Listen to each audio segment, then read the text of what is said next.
하나님께서 우리 모두와 함께하고 계시는 줄로 믿습니다. 아멘. 우리 모두는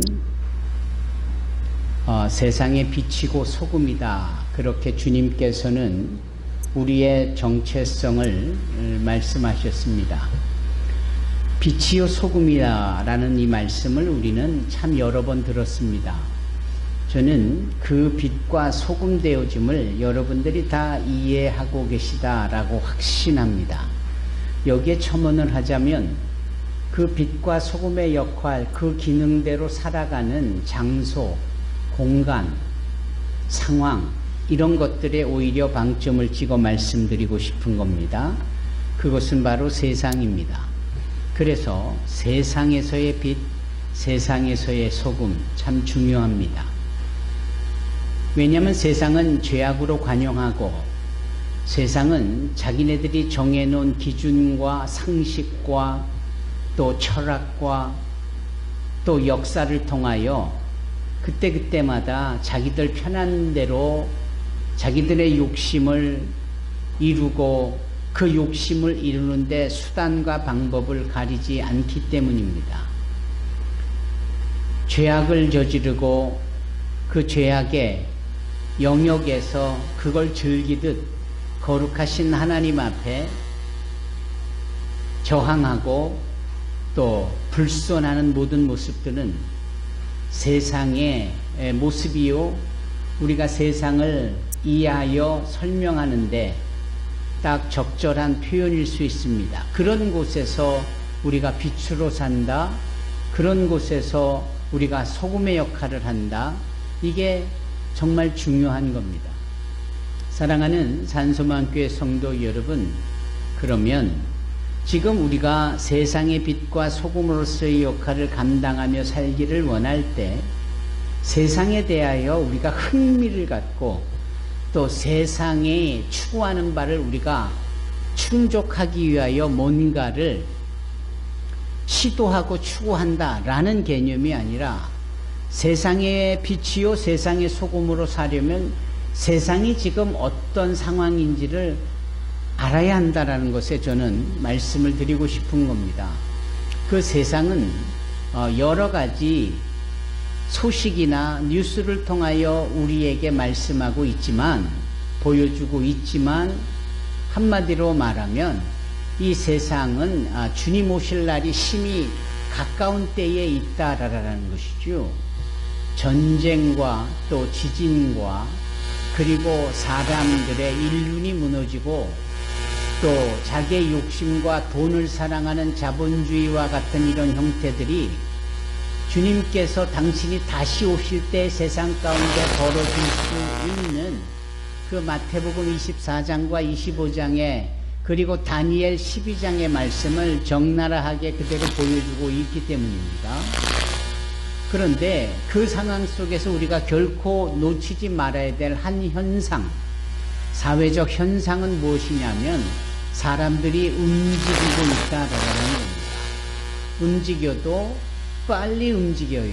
빨리 왕래한다고 다니엘 선지자는 그렇게 자신의 묵시를 통하여 말씀합니다. 얼마나 속도감 있게 빨리 움직이고 왕래하는지 그게 말세지 말의 징조고 그렇게 사람들이 많이 움직인다라는 겁니다. 여러분, 움직인다라는 것은 자기가 떠난 자기가 자란 태어난 고향을 떠나서 다른 곳에서 정착하는 소위 이주, 마이그레이션 이런 것들을 크게 포함하는 겁니다.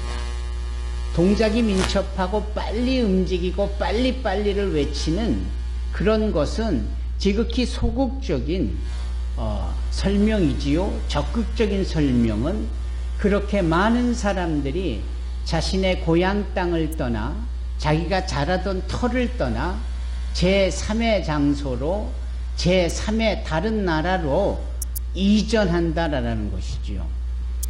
우리가 우리 사회 안에 찾아 들어오고 유입되어져 오고 있는 이 이주민들의 그 뉴스의 소식에 의하면 숫자가 250만 명을 찍고 260만을 향하여 나아가고 있고 30년, 즉 2030년이 되면 300만 명으로 늘어갈 것이고 2050년이 되면 500만 명으로 늘어날 거라고 이야기하고 있습니다. 반대로 우리나라 사람들은 인구가 계속해서 줄어가고 있고 결혼식을 올리는 청년들도 줄어가고 있으며 이 상황이라면 불과 30년 뒤에는 이 나라의 존속이 어려울 정도로 위기다라고 하지요. 이게 세상에서 우리가 캐치할 수 있는 현상 중에 중요한 것 중 하나입니다. 그리고 이것은 우리나라에서만 벌어지고 있는 것이 아니라 전 세계 여러 나라 곳곳에서 동일하게 벌어지고 있습니다. 작년 11월에 따르면 우리 세계의 인구가 80억이라고 보고가 됐는데 80억 중에 10억 명이 자기의 고향과 자란 터를 떠난 소위 이주민들입니다. 이 이주민들이 빨리 왕래를 하고 있고 여기저기 남에서 북으로 북에서 남으로 서구권에서 비서구권으로 비서구권에서 서구권으로 뒤죽박죽처럼 움직여지고 있는 겁니다. 이게 오늘날 이 세상 현상에서 가장 두드러지게 나타나는 현상인데 소금과 빛의 역할을 감당해야 될 우리라면 이러한 상황들을 놓쳐서는 안 되는 겁니다. 그러면 우리가 소위 어떤 현상을 보고 왜? 라는 질문을 해볼 수 있는 겁니다. 왜 이렇게 사람들이 빨리 움직여지고 많이 움직여지고 이주화되어질까? 아하, 거기에는 본인들의 목적이 있겠구나. 돈을 벌려 노동자가 되고 근로자가 돼서 다른 나라로 움직이는 것. 목적이겠다. 또 유학을 통하여서 더 많은 배움과 그것이 자신의 삶에 유익을 끼치려는 자신의 삶의 계획으로 인하여 자발적으로 움직이는 사람들이겠구나. 또는 국제결혼을 통하여 다문화 가정을 이루려 하는 부분도 그러한 요소겠구나. 한편으로는 나는 움직이고 싶지 않은데 전쟁이 발생하고 또 재난이 발생하고 인종 차별과 핍박 같은 것들이 존재하면서 부득이하게 떠나야 되는 소위 자발적이지 않은 비자발적인 이주민들이 많아지고 있는 겁니다. 어제로 이 우크라이나와 러시아의 전쟁이 이제 2년이 됐다고 하잖아요. 2년 동안에 800여만 명의 우크라이나 난민들이 유럽, 독일로, 영국으로, 스웨덴으로 그 주변 일대로 이주했습니다. 그들이 자신들의 고향인 우크라이나를 떠나고 싶지는 않았지만 전쟁을 피해 목숨을 부지하려고 비자발적으로 떠나는 겁니다. 그것도 원인이요, 그것도 동기이겠지요. 그래서 자발적이든 비자발적이든 사람들이 움직일 수밖에 없는 상황이 도래하고 있는 겁니다. 그런데 이 움직여지는 이 상황을 그래서 사람들의 의지와 자신들의 계획으로 움직이겠다라고 우리가 이해하지만 사실은 그 너머에 소위 그들을 움직이게 하시는 하나님의 계획과 목적과 하나님의 역사가 있음을 우리가 부인할 수 없는 겁니다. 어느 날 주님께서 그 당시에 한 화폐 단위인 아사리온이라는 것을 가지고 하나님의 뜻을 나타내시는데요. 그것이 무엇이냐면 이런 말씀이었어요. 마태복음 12장 말씀인데요. 뭐라고 그러시냐면 이러세요. 한 아사리온으로 참새 2마리를 살 수 있는 것이 아니냐. 그런데 동일한 말씀을 누가복음에서도 하시는데 누가복음에서는 이렇게 말씀을 하세요. 2 아사리온으로 참새 5마리를 살 수 있는 것이 아니냐. 그러면 한 아사리온으로 참새 2마리를 사는데 그러면 2 아사리온으로는 참새 4마리를 살 수 있는 것이지 어떻게 5마리를 살 수 있는 거냐 라는 의구심이 우리에게 드는 겁니다.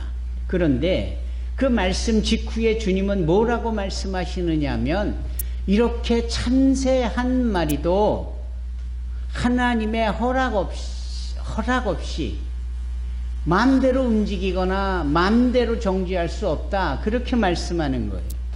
즉 참새 2마리에서 4마리로 되어져 가는 것 중에 5마리라고 말씀하신 것은 그만큼 참새가 별로 가치가 없는 것들이라 한 아사리온으로 2마리를 사던 것을 2 아사리온으로 4마리를 사니까 1마리를 덤으로 더 줬다. 그런 말씀처럼 참새가 가치가 없는 거거든요.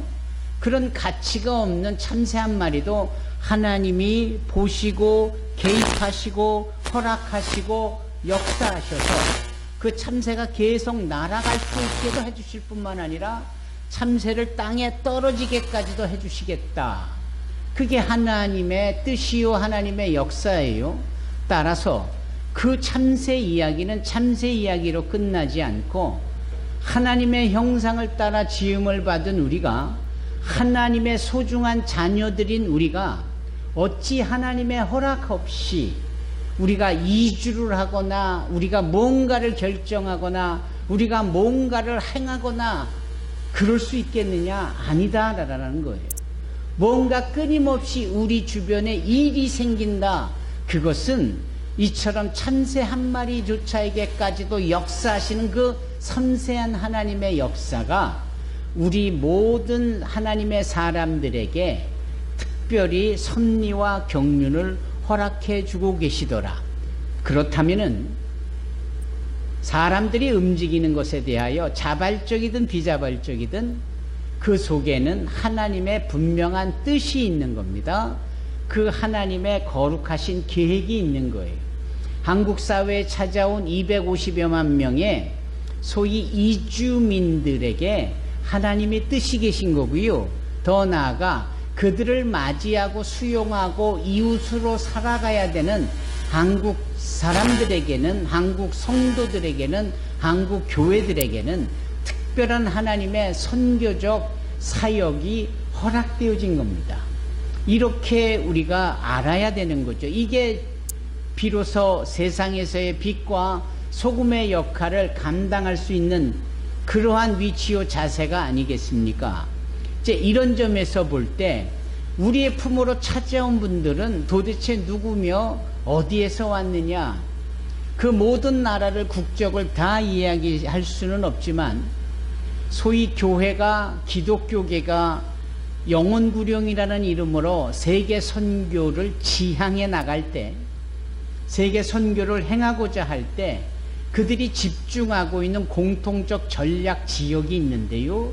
그 지역은 소위 이 위도상, 적도, 그래서 북이 10도, 남이 40도, 거꾸로 말했죠. 북이 40도, 남이 10도. 그래서 그 지역을 쭉 살펴보면 그 지역이 한 번도 복음을 제대로 들어보지 못한 미전도 종족들이 가장 많이 밀집하여 살고 있는 소위 10-40창 지역이 되는 겁니다. 이 10-40창 지역에는 그래서 예수님에 대해서 한 번도 그분이 구세주라는 사실을 들어보지도 못했고, 또 하나의 구별된 특징은 유난히 경제적으로 개발이 덜 돼 있는 미개발 지역의 나라가 대부분 이 10-40창 지역에 있다라는 겁니다. 그리고 구태여 한 가지의 이유를 더 붙인다면 기독교를 대적하는 이슬람의 나라가 가장 많이 밀집해 있는 지역도 이 1040 윈도우 10-40창에 있는 거예요. 따라서 왜 선교계가 기독교계가 그 10-40창 지역을 집중하고 선교의 대상 지역으로 여기고 있는지를 우리가 알 수 있는 거지요. 그런데 하나님은 오히려 그 지역에 있는 사람들을 고르시고 택하셔서 오히려 그런 선교를 행하겠다 하는 우리의 품으로 사람들을 움직이게 하세요. 사람들을 이주하게 하세요. 그것도 2024년 2월 현재 말 255만 명이나 되는 이주민들을 우리 가운데 허락하시고 계시다라는 겁니다. 여기에 우리가 하나님의 경륜과 섭리와 뜻을 자세히 알 필요가 있는 겁니다. 왜 가야만 했던 그곳의 사람들을 하나님은 우리에게 보내셨는가? 라는 거예요. 그것은 선교의 다양함, 그리고 선교의 효율성을 위한 하나님의 뜻이겠다라는 겁니다. 여러분, 중국 선교하려면 중국 가야지요. 필리핀 선교를 하려면 필리핀 가야 합니다.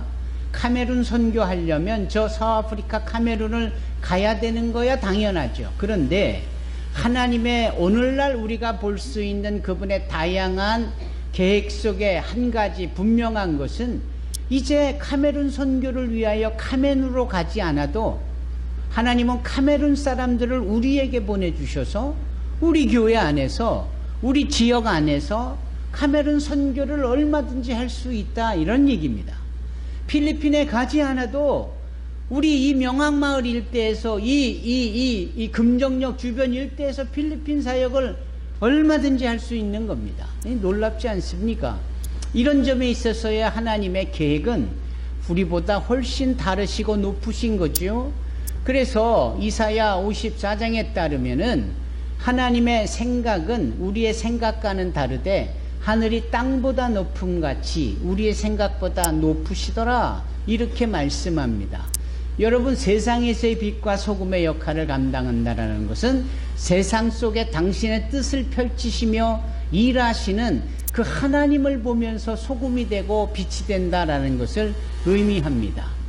이런 점에 있어서 하나님의 계획은 우리와 많이 다르지요.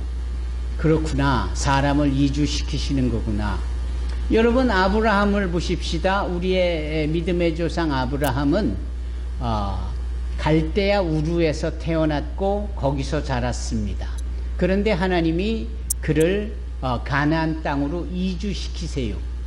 그리고 이주시키시고 그 시점에서 뭐라고 말씀하시느냐면, 내가 너에게 복의 근원이 되게 하겠다. 내가 너로 하여금 온 세상의 사람들을 축복하게 하겠다. 라는 약속의 말씀을 창세기 12장 1절 5절까지 연거푸 말씀합니다. 어디 그뿐입니까?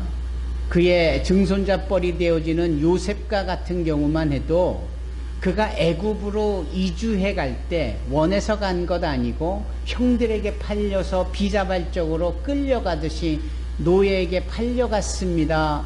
감옥에 던져졌습니다. 비자발적으로 던져지고 이주된 요셉의 삶은 불행 그 자체였잖아요. 그런데 알고 보니까 아니지요.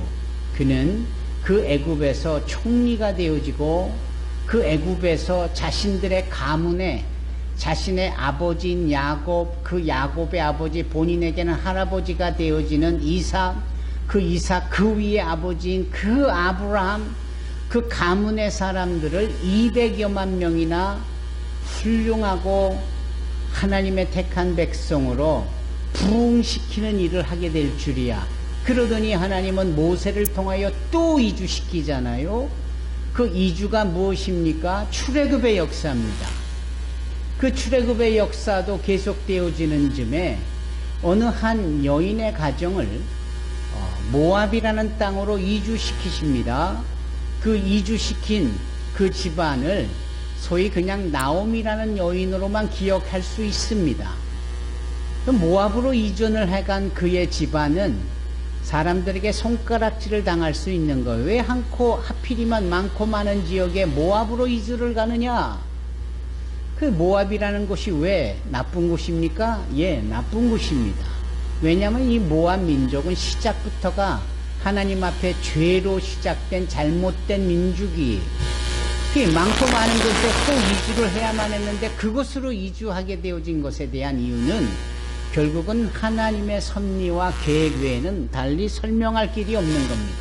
그런데 그 모압으로 이주해 가면서 남편도 잃고 두 아들도 잃고 정말 잘못된 것 같은 결정 속에서도 그가 얻은 것이 있잖아요. 나오미가 얻은 것이 무엇입니까? 모압 여인 룻이라는 며느리를 얻어요. 그런데 이 며느리가 보통 내기가 아닌 거예요. 오늘날 우리 이 사회로 치면 다문화 가정에 외국에서 시집 온 외국 며느리인데 이 며느리가 그 집안을 일으키잖아요. 그 가문을 세워가잖아요. 심지어는 그 가문을 세우는데 아브라함에게 주셨던 하나님의 언약을 이어가는 가문이 되게 하는 겁니다. 급기야는 그의 배를 통하여서 아브라함의 자손 중에 다윗이라고 일컬어지는 자손의 가문까지 이어지게 해요. 그러면서 다윗을 넘어 소위 그 가문 속에 누가 태어나게 되는 겁니까? 메시아 예수 그리스도께서 태어나시지 않습니까? 그 언약을 이어가는 이 과정 중간에 하나님이 개입을 하셔서 그 가문을 이동이라는 역사 속에서 위대한 하나님의 약속의 말씀을 이루는 데까지 쓰여주시더라. 여러분, 이게 하나님의 계획이고 이게 하나님의 섭리인 겁니다. 그러면 그 이후에도 성경 전체가 이주의 역사고 이주의 이야기고 이주민들의 이야기거든요. 한국을 비롯하여 전 세계 기독교계가 이 이야기를 최근에서야 관심을 갖게 되고 최근에서야 확인을 하게 되고 최근에서야 그 하나님의 뜻에 맞추어 그 뜻을 따라서 소위 디아스포라 사역이나 이주민 사역을 행하게 되어지는 겁니다. 감사하게도 우리 산소망교회는 그런 부분을 주목하고 그 일을 주도해 나가는 입장에 있고요. 위디 선교회와 더불어서 그러한 사역을 해나가고 있는 겁니다. 그런데 우리 성도들이 이러한 부분을 정말 잘 이해하고 그렇게 이 하나님의 뜻에 맞춘 이 세상의 빛과 소금의 역할을 감당해야 되는 점에 있어서 우리가 분명하게 알아야 될 것 중에 하나가 바로 오늘 본문의 말씀입니다. 이 본문의 말씀에 그 하나님의 마음이 오롯이 담겨져 있기 때문입니다. 하나님의 마음은 무엇으로 설명할 수 있느냐? 무엇보다도 그분은 모든 신에 뛰어나신 신이시지요. 모든 주 중에 뛰어난 주이시지요. 소위 왕 중의 왕이요. 또 신 중의 신이로다. 우리가 늘 얘기하는 그 하나님, 그 표현이 17절에 있습니다. 그런데 이 하나님이 어떤 마음을 가지고 계시느냐면 고아와 과부를 도와주시는 분이세요. 여기 성경에 그렇게 사람들 입장에 어려움에 있는 사람들을 도와주시는 분이 하나님이심을 우리가 너무나도 잘 알고 있는데 하나님 당신이 분명하게 언급하며 대상을 콕 집어 내가 도와준다 라고 하는 대상은 딱 세 대상이에요. 첫째, 부모가 없는 고아입니다. 이 고아는 부모가 없어요. 보호해줄 부모가 없어요. 보호자가 없다라는 겁니다. 그러한 존재들은 하나님께서 당신이 보호자가 되시겠다라고 분명하게 말씀하는 겁니다. 이러한 부모 없는 고아들이 바로 나의 사랑을 입을 자들이고 내가 이들을 도와 이들 편에 서서 이들의 모든 일에는 내가 개입할 것이고 이들이 억울한 일을 당하거나 힘든 일을 당하면 그런 일을 제공한 것들을 내가 가만두지 않겠다. 마치 팔을 걷어붙이고 이 고아 편에서 싸워주시겠다라는 이 표현이 바로 여기 말씀인 거예요. 고아를 도와주시고 다른 성경에는 신원해 주신다 이런 말씀을 합니다. 그런 고아뿐만 아니라 또 하나의 대상이 있으니 남편 없는 과부입니다. 지금도 그렇겠지만 그 당시에는 남편이 없이 여자가 가정을 이루고 산다라는 것은 정말 힘든 일입니다. 노동력도 부족했을 뿐만 아니라 보호적인 측면에서도 그랬었겠고 남편 없이 아버지 없이 아이를 키워가는 이 여인의 삶이 얼마나 어렵겠습니까? 우리네 식의 표현하면 기구한 삶이겠지요. 그러나 하나님은 콕 집어 그러한 남편 없는 가부를 위하여 당신이 도와주시고 공의를 베풀어 주시고 신원해 주실 것을 말씀하고 계시는 겁니다. 우리 하나님은 이처럼 섬세한 분이세요. 고아와 가부를 위하여 일하시는 분. 그런데 여기 18절에 보면 뭐라고 말씀합니까? 나그네 된 자를 그 영역에 포함시키는 거예요. 이 나그네가 누구냐? 이주민이에요. 이 이주민이 누구냐? 자신의 태어난 자란 그 고향을 떠나온 자. 왜 떠났는지, 뭐 때문에 떠났는지, 자발적으로 떠났는지, 비자발적으로 떠났는지, 어떤 이유든 간에 그 이유를 넘어서 하나님이 이죽해 하신 이 역사 앞에 그 하나님이 그들을 책임져 주신다라는 겁니다. 나그네를 사랑해 주시는 분이시죠. 그래서 이 나그네 된 자들에게 먹을 것과 옷을 주시는 분이시다. 삶을 책임져 주시겠다라고 여기 말씀합니다. 이게 아버지 하나님의 마음입니다. 우리나라의 정책이 꼭 잘못되거나 덜하거나 나쁜 것만은 아닌데 부족함이 있지요. 어디서 부족함을 느끼냐면 이러한 하나님의 말씀이나 하나님의 마음과 비교해 보면 마치 소꿉장난 하듯이 그렇게 부족함이 많고 진짜가 아닌 가짜배기 같은 부분들이 너무 많은 거예요. 허울 좋은 정책이 많고 그래서 그 대상자들은 골탕 먹기 일수인 거예요. 어제 우크라이나 전쟁에 딱 2년이 되어진 즈음에 800여만 명의 우크라이나 난민들이 흩어진 유럽 각 나라에 특히 복지 정책이 가장 잘 됐다라고 잘하고 있다라는 독일만 보더라도 그곳에 가 있는 이 우크라이나 난민들이 3개월째 지원을 받지 못해서 삶이 어렵고 먹을 것이 궁핍해지고 정말 어렵다라고 토로하는 것을 그 텔레비전 방송을 통해서 보게 됐습니다. 여러분, 우리나라가 이주민 정책을 피고 우리나라가 이러한 이주민들, 난민들을 돕겠다라고 나섰고 그 모델, 벤치마킹한 모델이 독일이거든요. 근데 독일조차 이 정도면 우리는 더하면 더했지 결코 덜하지 않겠지요. 여러분, 우리 주변의 이주민들이 얼마나 어렵고 힘들고 우리와 차별되어진, 그래서 복지의 정책에서 외면되고 소외되고 마지널리티로서 살아가고 있는지 여러분 그 사실을 보고 계시고 느끼고 계시고 알고 계십니까? 적어도 산소망교회 성도들은 이주민 선교를 하는데 특화되어져 있는 교회로서 많은 다른 교회에게 오히려 영향력을 주고 어떻게 해야 되는지의 방법과 실천적인 경험치를 근거한 내용을 제공하는 교회인데 우리 교회의 성도들이 이러한 현실적인 상황을 모르거나 또는 무관심하거나 또는 외면해서는 아니 되겠다. 그것은 하나님의 마음으로부터 멀어져 있는 그러한 신앙적 태도일 수 있겠다라는 겁니다. 여러분, 이런 세상적인 분위기 속에서 우리는 하나님의 마음을 읽어요. 그 하나님은 이처럼 연약한 자들에게, 특별히 나그네 된 자들에게 더 큰 은혜를 베풀고 계십니다. 우리와 함께 하시는 하나님을 그래서 우리가 임마누엘 하나님이라고 하지요. 예. 이렇게 고아와 가부와 나그네 된 자들을 그들을 위하여 일하시고 돕는 하나님을 우리는 고엘이라는 하나님으로 이해하고 있습니다. 그런 하나님의 이름이 고엘이에요. 고엘. 들어보셨습니까? 고엘? 예. 우리가 노엘은 잘 알고 있지만 고엘은 잘 모르는 것 같아요. 이 이후로부터는 고엘의 하나님도 잘 알 수 있는 저와 여러분이 되기를 바랍니다.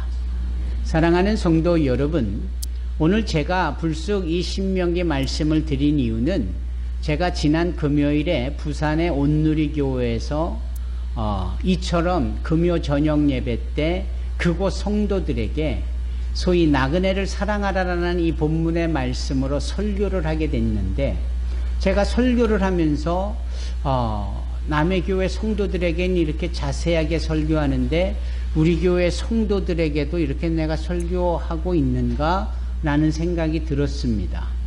그래서 이번 주일에는 동일한 본문의 말씀으로 동일한 제목으로 나그네를 사랑하라 라는 이 하나님의 명령, 이 말씀, 그렇게 하시는 하나님처럼 우리가 그리하여야 되겠다는 생각이 든 겁니다.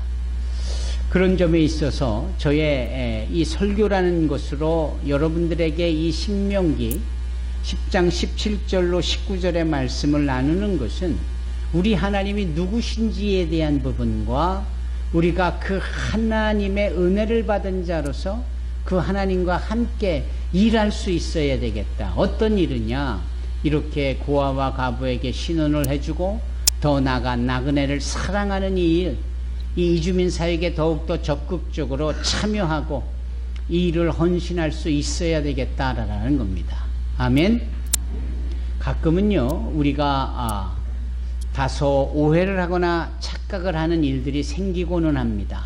특히 신분적인 부분에서도 그럴 수 있는데 이 부분을 적용해 보면 이제 우리는 원주민으로서 늘 다른 국적을 가지신 분들을 이주민으로 딱 정의해서 이렇게 적용해 가는 모습을 볼 수가 있는데 실은 우리가 원주민이라는 이 사실을 넘어서 사실은 우리가 이주민인 거예요. 그 사실을 아십니까? 여러분, 내가 대한민국 사람이고 내가 대한민국에서 살고 있는데 내가 이주민이라고? 그렇습니다. 우리가 이주민이에요. 이 사실을 오랫동안 있다가 나중에 깨달은 사람이 있는데 그가 누구냐면 우리 주님의 제자 중 하나였던 베드로예요. 아시다시피 베드로는 전통적인 유대인이잖아요. 예, 갈릴리의 그 어부로서 그리고 그가 예수님의 그리고 성령에 충만하게 되어져 사역을 할 때도 자신은 유대인이라는 사실이 아주 고착화되어진 아주 나는 유대인 원주민이라는 사실이 분명하게 자리 잡으셨던 분이에요. 그래서 하나님께서 성령을 통하여 이 베드로를 이 고넬료 집으로 보낼 때의 사건을 여러분 아십니까? 그 고넬료로 보내는 사건이 사도행전 10장인데 그 말씀에 베드로가 고민을 해요. 왜냐하면 고넬료는 이방인 이주민이고 나는 원주민인 주이시 유대인인데 어떻게 그 이방인에게 가서 그렇게 기도를 하고 축복할 수 있고 이런 거에 대한 이질감이 여전히 있었던 그에게 하나님께서 그 베드로에게 보자기에 펼쳐져 있는 먹지 못하는 동물 짐승들에 대한 환상을 보여주면서 고착되어져 있는 베드로의 그 생각을 바꾸어 주시지요. 그로 인하여서 베드로가 어허라, 하나님께는 이방인도 원주민도 다른 구별이 없는 거구나 라는 사실을 알게 되는 겁니다. 그랬던 그 베드로였기에 그가 기록한 베드로서, 베드로전서 1장에 보면 하나님께 선택을 받은 모든 크리스찬 성도들을 뭐라고 표현을 하느냐면 나그네라는 표현을 하는 겁니다. 그 나그네라는 표현에 본인도 포함시키는 거예요. 따라서 베드로는 이제 원주민이든 이주민이든 이런 차원의 구별점이 없는 겁니다. 우리는 사회적인 용어로 그런 부분을 소위 트랜스내셔널리즘, 즉 초국가주의라는 차원으로 이제 막 알아가고 있는 상황입니다. 왜냐하면 사람들이 서로 나눔이 있고 국적이 다르고 이런 점에 있어서 너 따로 나 따로 지금 서로 자국주의 이익으로 돌아가려는 이런 세상 속에서 소위 트랜스내셔널리즘이라는 이 초국가주의는 지극히 성경적이면서도 베드로가 고백했던 우리 모두가 다 나그네요, 저 천국으로 가기까지 이 땅을 스쳐 지나가는 이주민이라는 이 표현이 우리에게 너무 와닿는 겁니다. 그래서 모두가 자기 욕심과 자국주의적인 저런 트럼프 같은 사람들의 그런 논리가 막 선포되어지고 그것을 따르는 이 사회적 분위기 속에서 우리는 주님의 이름으로 천국을 소유한 크리스찬이라는 신분을 근거하여 우리는 주님의 하나님의 마음을 본받아 나그네를 더 사랑하고 나그네를 더 섬겨야 되겠다. 여러분, 이게 오늘 우리 본문을 통하여 우리를 자극하시고 우리에게 사명을 주시고 우리에게 이루시기를 원하시는 하나님의 마음입니다. 그렇게 선교에 열심이고 이주민들을 잘 섬겨나가는 우리 산소망교회 성도들, 모두가 되기를 주님의 이름으로 축원합니다. 하나님께서 우리 모두와 함께하여 주시는 줄로 믿습니다. 기도하겠습니다. 살아계셔서